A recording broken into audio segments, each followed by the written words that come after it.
Mr. President, Dr. Biden, Madam Vice President, Mr. Emhoff, Americans, and the world.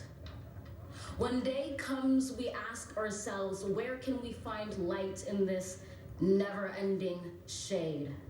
The loss we carry a sea we must wade. We've braved the belly of the beast. We've learned that quiet isn't always peace, and the norms and notions of what just isn't always just is.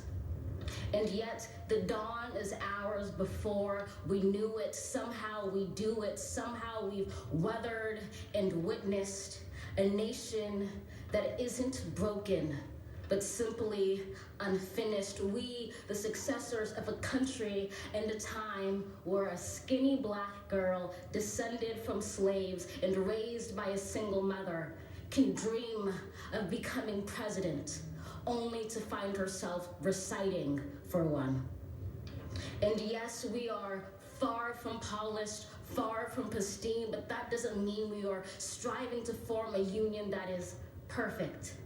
We are striving to forge our union with purpose, to compose a country committed to all cultures, colors, characters, and conditions of man. And so we lift our gazes not to what stands between us, but what stands before us. We close the divide because we know to put our future first, we must first put our differences aside. We lay down our arms so we can reach out our arms to one another. We seek harm to none and harmony for all. Let the globe, if nothing else, say this is true. That even as we grieved, we grew. That even as we hurt, we hoped. That even as we tired, we tried. That we'll forever be tied together, victorious. Not because we will never again know defeat, but because we will never again sow division. Scripture tells us to envision that everyone shall sit under their own vine and fig tree, and no one shall make them afraid. If we're to live up to our own time, then victory won't lie in the blade, but in all the bridges we've made. That is the promised glade, the hill we climb, if only we dare it. Because being American is more than a pride we inherit. It's the past we step into and how we repair it. We've seen a force that would shatter our nation rather than share it, would destroy our country if it meant delaying democracy. And this effort very nearly succeeded. But while democracy can be periodically delayed, it can never be permanently defeated.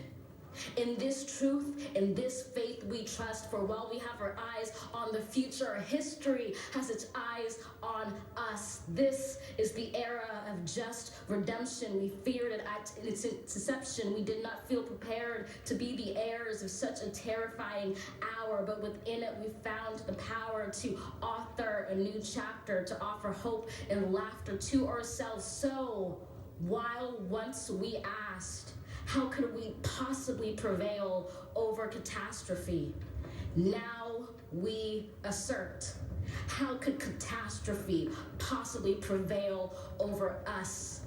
We will not march back to what was, but move to what shall be, a country that is bruised but whole, benevolent but bold, fierce and free.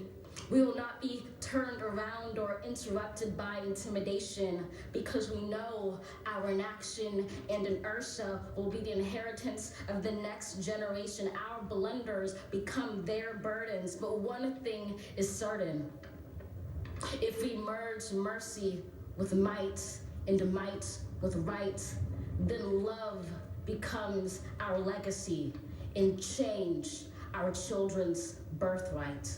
So let us leave behind a country better than the one we were left with. Every breath from my bronze-pounded chest, we will raise this wounded world into a wondrous one. We will rise from the gold-limbed hills of the west. We will rise from the windswept northeast, where our forefathers first realized revolution. We will rise from the lake-rimmed cities of the Midwestern states. We will rise from the sun-baked south. We will rebuild, reconcile, and recover in every known nook of our nation, in every corner called our country. Our people, diverse and beautiful, will emerge battered and beautiful. When day comes, we step out of the shade, aflame and unafraid. The new dawn balloons as we free it. For there is always light, if only we're brave enough to see it, if only we're brave enough to be it. Fantastic.